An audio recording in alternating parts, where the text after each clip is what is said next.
Muy buenos días, queridísima familia de Dios. Un saludo muy especial. Les habla Juan Alberto Echeverry, laico comprometido a la Iglesia Católica.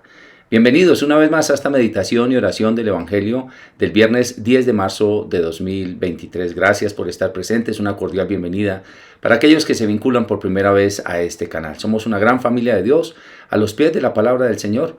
La palabra a través de laicos. Bueno, para toda la iglesia, los que quieran tomar de ella, pues bienvenidos.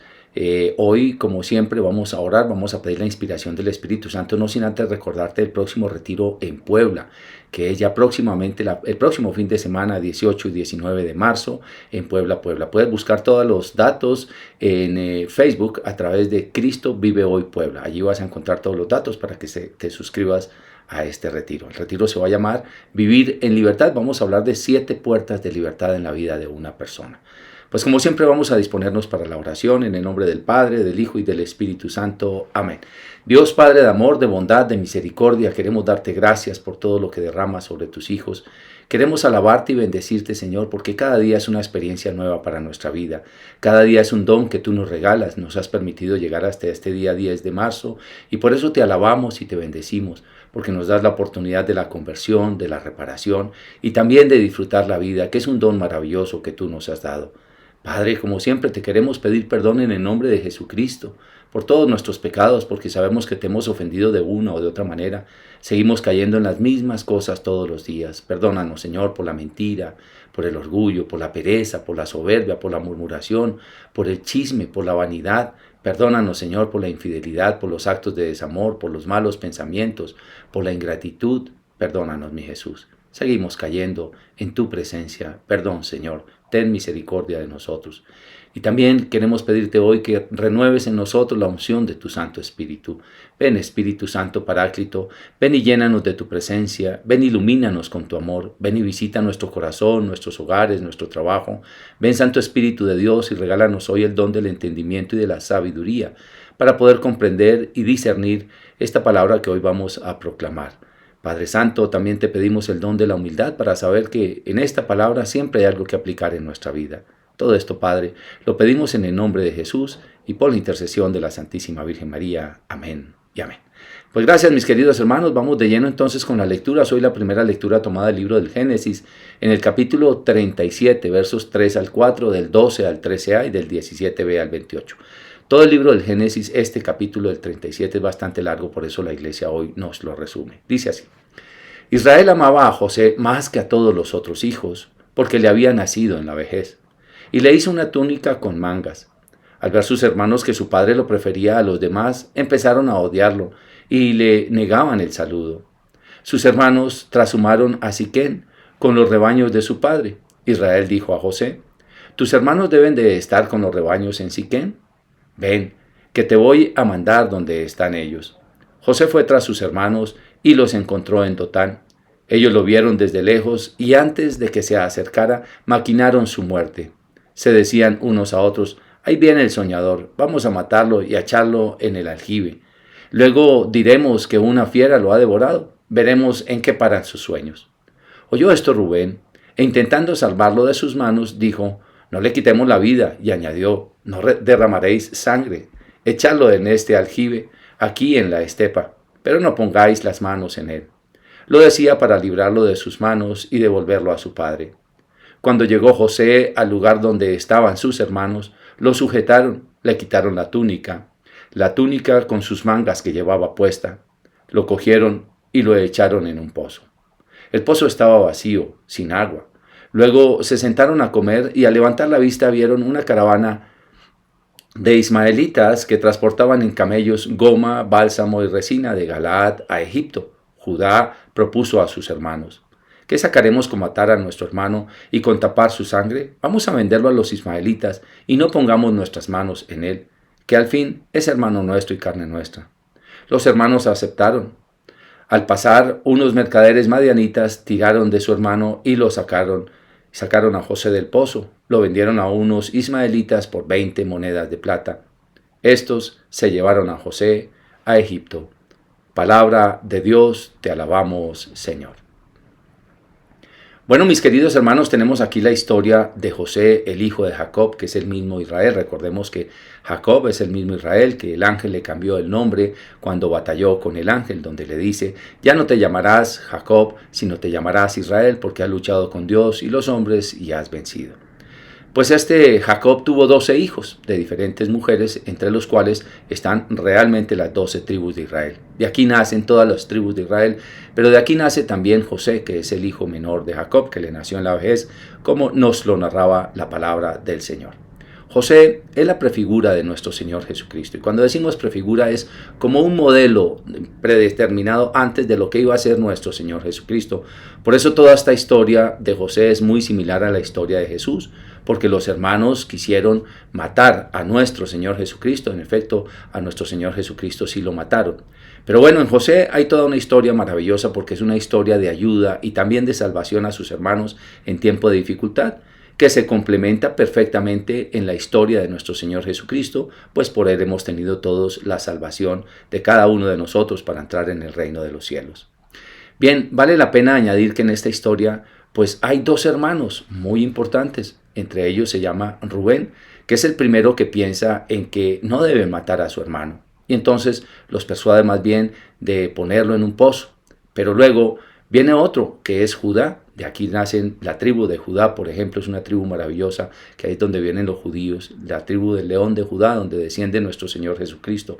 Él finalmente dice, pues ¿para qué lo vamos a matar? Al fin y al cabo es carne de nuestra carne y es sangre de nuestra carne. Más bien vendámoslo a los ismaelitas. Y efectivamente, pues toman la decisión de vender a José. Por esto José salva físicamente su vida.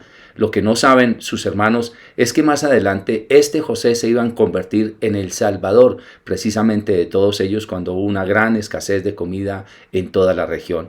Recordemos que él fue vendido a Potifar y luego Potifar lo mete a la cárcel, pero luego lo sacan de allí y entonces va a servirle al rey y queda como al segundo al mando de todo Egipto y por eso logra salvar a sus hermanos. La historia es hermosa, ojalá ustedes tengan tiempo de leerla completamente entre el capítulo 37 y el 40 del libro del Génesis, que es una gran bendición de historia porque allí nos damos cuenta todo lo que Dios hace y cómo prepara todas las circunstancias. Aunque parece ser que fueran adversas, todo lo prepara a Dios precisamente para el bien de quienes le aman, como lo dice en Romanos 8:28. Todo sucede para bien de quienes aman al Señor.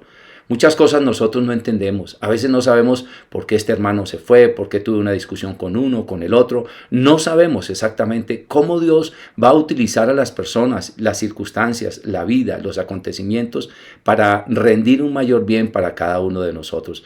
Pues aquí no solamente está la prefigura de nuestro Señor Jesucristo, sino que aquí también tenemos pues esta manera de ver la vida cuando nosotros estemos atravesando circunstancias difíciles, cuando veamos que las cosas parece ser que no tienen una explicación lógica, cuando parece que todo está perdido, si nosotros confiamos en Dios, tendremos la plena certeza de que Dios está tejiendo un plan de bendición para cada uno de nosotros. Siempre, no te agobies, no te angusties en este momento. Ten la plena seguridad que Dios está tejiendo un plan para tu vida, para mi vida y para la vida del mundo entero. No se le ha salido de las manos la creación. Dios está trabajando por cada uno de nosotros. Vamos con la lectura del Salmo de este día, que va a ser tomado del Salmo 104, en algunas Biblias el Salmo 103. Y vamos a responder.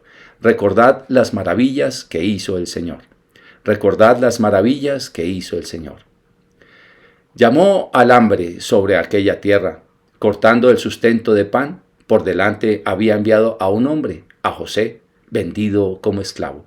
Recordad las maravillas que hizo el Señor. Le trabaron los pies con grillos, le metieron el cuello en la argolla, hasta que se cumplió su predicción y la palabra del Señor lo acreditó.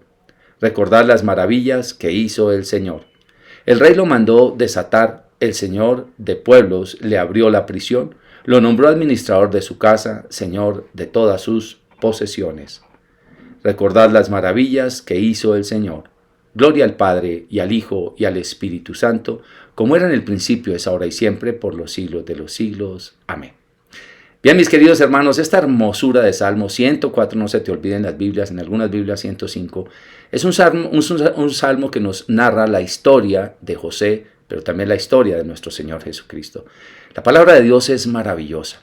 Lo primero que dice aquí este salmo es que Dios, por medio de la sequía, hizo que José fuera la bendición para sus hermanos. Quitó el hambre, quitó el pan, hizo que hubiera una sequía en todo el lugar. Y entonces los hermanos, como lo había narrado ya anteriormente, fueron hasta Egipto a buscar de comer. Su padre Jacob los había mandado para que fueran precisamente a Egipto, incluso con la connotación de que si les preguntaba qué hacían, ellos dijeran que eran pastores de rebaños. Pues bien, llegan a Egipto y se encuentran aquí con José. Y José, pues es una gran bendición porque finalmente los pudo ayudar después de revelársele su presencia a sus hermanos. Pues bien, después de esto, entonces, o más bien antes de esta revelación, recordemos que la esposa de Potifar quiso tener una relación inadecuada con José porque era apuesto, porque era bien parecido, y como él se mantuvo fiel a nuestro Señor Jesucristo, pues no quiso estar con ella. Sale corriendo, ella lo agarra precisamente de la capa, le quita la capa y empieza a gritar, me iba a violar, y entonces vienen los guardas, lo toman preso y lo meten a la cárcel. José estuvo 13 años en la cárcel. Por eso el salmista va a decir que estuvo colgado de la argolla y que estuvo con el cepo, más bien con cadenas en los pies. 13 años en la cárcel. Y fíjate, en esos 13 años ni siquiera maldijo una sola vez a Dios, ni a su estado, ni a su circunstancia. Esta es una de las enseñanzas que hoy nos regala la palabra de Dios, porque muchas veces nosotros maldecimos por todo, por el frío, por el calor, porque no me pagaron, porque me despidieron de la empresa, porque las cosas no se dan, y siempre estamos en una especie de queja y de maldición en nuestros labios. José jamás lo hizo, así como Jesús jamás renegó ni maldijo ni de Dios ni de la humanidad. Así que entonces, después dice que el Señor rompió las cadenas y lo sacó de allí, por supuesto por voluntad de nuestro Padre Dios. Pero, ¿qué fue lo que pasó? Pues que él interpretaba los sueños, entonces lo manda a llamar el faraón, le interpreta su sueño y le dice, pues ahora serás administrador de todo el reino. Y así fue como sacó precisamente a José de la cárcel y lo puso al gobierno de todo. ¿Qué es lo que sucede? Precisamente con nuestro Señor Jesucristo. Lo sacó de este mundo, resucitó y ahora está sentado a la derecha del Padre, donde todas las naciones le rinden culto a nuestro amado Jesucristo. Vamos con la lectura del Santo Evangelio de este día. Lectura del Santo Evangelio según San Mateo, tomado del capítulo 21, versos 33 al 43 y del 45 al 46.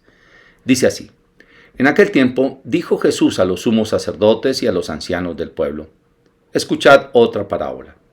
Había un propietario que plantó una viña, la rodeó con una cerca, cavó en ella un lagar, construyó una torre, la arrendó a unos labradores y se marchó lejos.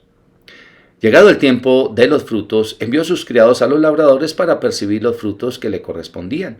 Pero los labradores, agarrando a los criados, apedrearon a uno, mataron a otro y a otro lo apedrearon. Envió de nuevo otros criados, más que la primera vez, e hicieron con ellos lo mismo. Por último, les mandó a su hijo, diciéndose: tendrán respeto a mi hijo. Pero los labradores, al ver al hijo, se dijeron: este es el heredero, venid, lo matamos y nos quedamos con su herencia. Y agarrándolo, lo sacaron fuera de la viña y lo mataron. Cuando vuelva el dueño de la viña, ¿qué hará con aquellos labradores? Le contestan: hará morir de mala muerte a esos malvados y arrendará la viña a otros labradores que le entreguen los frutos a su tiempo. Y Jesús les dice: ¿No habéis leído nunca en la Escritura? La piedra que desecharon los arquitectos es ahora la piedra angular. Es el Señor quien lo ha hecho, ha sido un milagro patente. Por eso os digo que se os quitará a vosotros el reino de Dios y se dará a un pueblo que produzca sus frutos. Los sumos sacerdotes y los fariseos, al oír sus palabras, comprendieron que hablaba de ellos, y aunque intentaban echarle mano, temieron a la gente que lo tenía por profeta. Palabra del Señor, gloria a ti, Señor Jesús. Bueno, mis queridos hermanos, estamos hablando de otra parábola, de un hecho cierto precisamente que está narrando nuestro Señor Jesucristo, no un hecho histórico, un hecho cierto, es decir, un hecho de la vida real que podríamos comparar con una enseñanza para la eternidad. Sí, porque hay personas efectivamente que tratan de timar a otros dueños de parcelas o a otros dueños de propiedades, a ver cómo se quedan con las propiedades y matan a los criados y matan a los herederos y así sucesivamente. Entonces este es un hecho de verdad. Pues bien, nos va a decir que un hombre era dueño de un terreno y allí quiso establecer una viña, puso un lagar, que es donde se espicha la uva, donde se hace el vino, todo el tema del fruto del amor, que básicamente es lo que estamos diciendo hoy, la creación. Dios ha hecho la creación del mundo entero, nos ha hecho a todos nosotros con esta finalidad, con la finalidad de producir amor. Todo lo que dice la palabra de Dios específicamente sobre la viña, sobre las uvas, sobre el vino, es la simbología del amor. Nosotros estamos en esta tierra, en este mundo, para producir frutos de amor unos a otros, para servir a Dios, hacer crecer la naturaleza, bendecir todas nuestras familias, hacer bendecir a todo el mundo en general, que era lo que le había dicho también a Abraham. Por medio de ti serán bendecidas todas las familias del mundo entero. Así que dice que este hombre hizo todo esto, pero le entregó la viña a unos labradores. Y estos comenzaron a trabajarla, pero comenzaron a llenarse de ambición.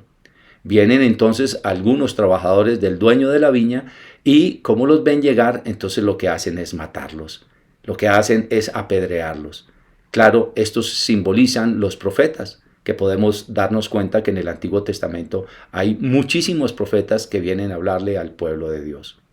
Pero entonces, al ver que los habían apedreado, pues manda a otros todavía más, y por eso tenemos tantos profetas en el Antiguo Testamento, que vienen a hablarle de parte de Dios. Y aquí podemos ver toda la historia del Antiguo Testamento, podemos ver el tema de los primeros, profetas. Estamos hablando de Abraham, estamos hablando de Isaac, estamos hablando de Moisés, estamos hablando de Jacob, estamos hablando de una cantidad de profetas que le estaban hablando al pueblo y que eran líderes espirituales. Pero luego de la caída de Jerusalén, o cuando comienza la caída de Jerusalén, después del rey David y del rey Salomón, comienza una cantidad de profetas a venir a hablarle a los reyes, pero con estos hacen lo mismo. Por eso en estos días leíamos lo del profeta Jeremías, que estaban cavando un hueco para echarlo ahí, y él le pedía al Señor el auxilio divino. Es decir, estos son de la segunda tanda de profetas que envió nuestro Señor a el mundo para hablarles de Dios, para esa clase religioso-política que se va apoderando del poder y que no quiere que nadie más esté allí. Entonces, dice que al final manda a su Hijo y se está refiriendo precisamente a nuestro Señor Jesucristo. Y entonces, pues le pregunta a los que estaban escuchando, ¿qué creen que hará entonces el dueño de la viña?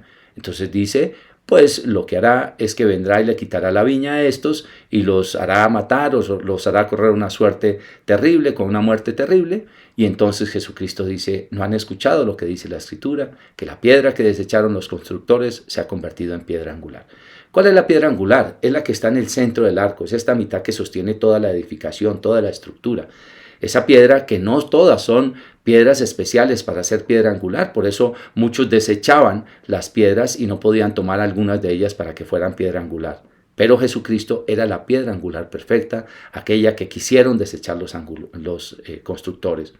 ¿Por qué la piedra estructural o la piedra angular perfecta?